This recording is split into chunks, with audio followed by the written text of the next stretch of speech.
اب وَلَن نُؤْمِنَ لِرُقِيِّكَ حَتَّى تُنَزِّلَ عَلَيْنَا كِتَابًا نَقْرَؤُهُ، پھر بھی ہرگز ایمان نہ لائیں گے جب تک ہم پر کوئی ایک کتاب نہ اتارو جو ہم پڑھیں۔ عجیب عجیب کنڈیشنز تھیں۔ حضرت موسیٰ سے بھی اسی طرح کے سوال تھے، اور سرکار دو عالم علیہ السلام کے دور میں بھی کفار نے ویسی کنڈیشنز کرنا شروع کر دیں۔ تو اے میرے پیارے اسلامی بھائیوں، ذرا سمجھیے گا اس آیت کو۔ اس آیت سے ہمارے لیے ایک بہت زبردست میسج ہے۔ دوبارہ آیت شروع میں جو پڑھی تھی پڑھتا ہوں، ام تريدون ان تسألوا رسولکم کما سئل موسیٰ من قبل، کیا تم یہ چاہتے ہو کہ تم اپنے رسول سے ویسے ہی سوال کرو جیسے اس سے پہلے موسیٰ سے کیے گئے تھے؟ اے لوگوں، نبی پاک علیہ الصلوۃ والسلام تمہاری ہدایت کے لیے تشریف لائے ہیں، کیا تم ان سے ویسے ہی سوال کرو گے جیسے حضرت موسیٰ سے ان کی قوم نے کیے تھے؟ حضرت موسیٰ کو یہود نے کیا کہا تھا؟ لن نؤمن لک حتی نری اللہ جہرا، ہم ہرگز تمہارا یقین نہ کریں گے جب تک اعلانیہ خدا کو نہ دیکھ لیں۔ تو اے میرے پیارے اسلامی بھائیوں، وہ لوگ جو نبی پاک سے اس طرح کے سوال کر رہے تھے، انہیں یاد دلایا گیا کہ تم ویسے ہی سوال کرنا چاہتے ہو میرے حبیب سے جیسے حضرت موسیٰ سے ان کی قوم نے کیے تھے۔ اور پھر آگے فرمایا وَمَن يَتَبَدَّلِ الْكُفْرَ بِالْإِيمَانِ فَقَدْ ضَلَّ سَوَاءَ السَّبِيلِ، اور جو ایمان کے بدلے کفر اختیار کرے تو وہ سیدھے راستے سے بھٹک گیا۔ یعنی اعلان کیا ہے قرآن کا؟ اسلام آ گیا، نبی پاک قرآن لے آئے، معجزات دکھا رہے ہیں۔ اب دو راستے ہیں، یا تو ان کی بات مان لو، حق کو قبول کرو، اسلام قبول کر لو، یا پھر ضدی اور ہٹ دھرمی کا مظاہرہ کرو گے تو پھر تم کفر اختیار کرنے والے ہو۔ تو اے میرے پیارے اسلامی بھائیوں، کفر سے پلٹنے کے لیے بھی مطالبات جو کر رہے ہیں ان کو گویا تنبیہ کی گئی، وارن کیا گیا۔ اب لیکن ایک بڑا اہم سوال ہے اس پورے سینیریو میں، اب ذرا غور سے سنیے گا۔ دیکھیں، نبی پاک سے تو کفار نے معجزات طلب کیے تھے اور پیارے آقا نے معجزے دکھائے، چاند کے 2 ٹکڑے کر دیے ہیں۔ کسی نے کہا کلمہ پڑھیں تو پیارے آقا کی مٹھی میں کنکر نے کلمہ پڑھنا شروع کیا، مطلب بہت سارے معجزات۔ تو جب نبی پاک سے لوگوں نے معجزات طلب کیے، پیارے آقا نے معجزات دکھائے، تو یہاں اگر کوئی سوال کر رہا ہے کہ جناب کوہ صفا کو جو ہے وہ سونے کا بنا دے تو اس کو کفر کیوں قرار دیا گیا، اس کو منع کیوں کیا گیا؟ یہ 2 بڑی کمال کی باتیں ہیں، یہ سوال ذہن میں آ سکتا ہے۔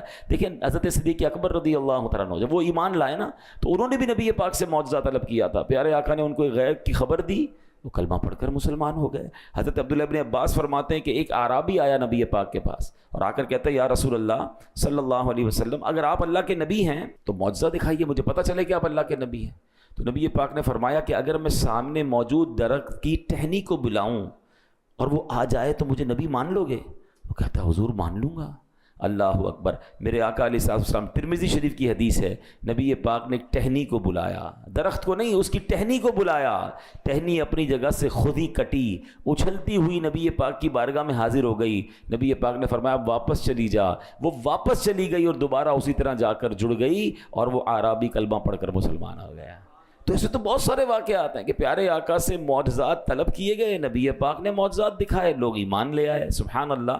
لیکن یہاں کفار اگر ایسے سوال کر رہے ہیں تو ان کو کیوں منع کیا گیا؟ تو یاد رکھیے کہ یہ بات، اس میں فرق کیا ہے، ڈفرنس کیا ہے، بتایا امام فخر الدین رازی فرماتے ہیں بہت سیکھنے کی بات ہے۔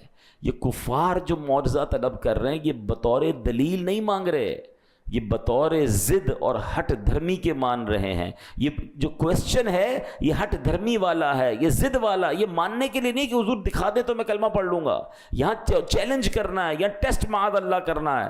بات جو یہ کہہ رہے ہیں یہ کفر نہیں تھی، ان کا لہجہ گستاخانہ تھا، ان کا سٹائل گستاخانہ تھا، یہ طریقے ہٹ درمی والے تھے جو کفر کا حکم لگایا گیا۔ تو پتہ چلا ان کی ڈیمانڈ پر کفر کا حکم نہیں ہے، ان کے سٹائل پر، ان کے لہجے پر، ان کا گستاخانہ جو رویہ ہے اس پر کفر کا حکم لگایا گیا۔ قرآن کیا کہتا ہے؟ وَمَن يَتَبَدَّلِ الْكُفْرَ بِالْإِيمَانِ فَقَدْ ضَلَّ سَوَاءَ السَّبِيلِ، اور جو ایمان کے بدلے کفر اختیار کرے وہ سیدھے راستے سے بھٹک گیا۔ گویا فرمایا کیا جا رہا ہے، جو تو ماننے کی نیت سے آئے گا تو میرے آقا چاند کو 2 ٹکڑے کر کے بھی دکھا دیں گے، اگر گستاخانہ لہجے اپناؤ گے تو رسول ذیشان علیہ الصلوۃ والسلام کے حضور ضد و ہٹ دھرمی کرو گے تو یہ لہجے قبول نہیں ہوں گے، یہ کفریہ انداز ہے، یہ کفر کا طریقہ ہے۔ سیدھی راہ سے بھٹکے ہوئے لوگ ایسا کرتے ہیں۔ تو پتہ چلا کہ بعض اوقات لفظ ٹھیک ہوں،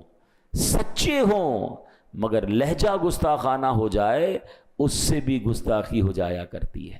جب بات اللہ کی کرنی ہے نا، اللہ کے رسول کی کرنی ہے، انبیاء کی کرنی ہے، اہل بیت کی کرنی ہے، صحابہ کی کرنی ہے، اللہ کے پیاروں کی کرنی ہے، تو لہجہ بھی نرم رکھنا ہے، لہجہ بھی ادب والا رکھنا ہے۔ ہاں بعض اوقات بندہ کہتا ہے بات تو صحیح کر رہا ہے، صرف بات نہیں، لہجہ کیسا تھا ہے؟ کوئی اپنے والد کو کہے اے میری ماں کے شوہر ادھر آ، تو بات تو ٹھیک ہے، ماں کا شوہر ہی ہے والد، آپ کیا کہیں گے اتنا بے ادب ہے؟ وہ کہے گا کہاں بے ادب ہوں بھائی، ماں کا شوہر ہی تو ہے۔ نہیں، والد صاحب کہیں گے، ابو جان کہیں گے۔ اچھا یہ باتیں والد کے لیے سمجھ آ رہی ہیں، سب کو سمجھ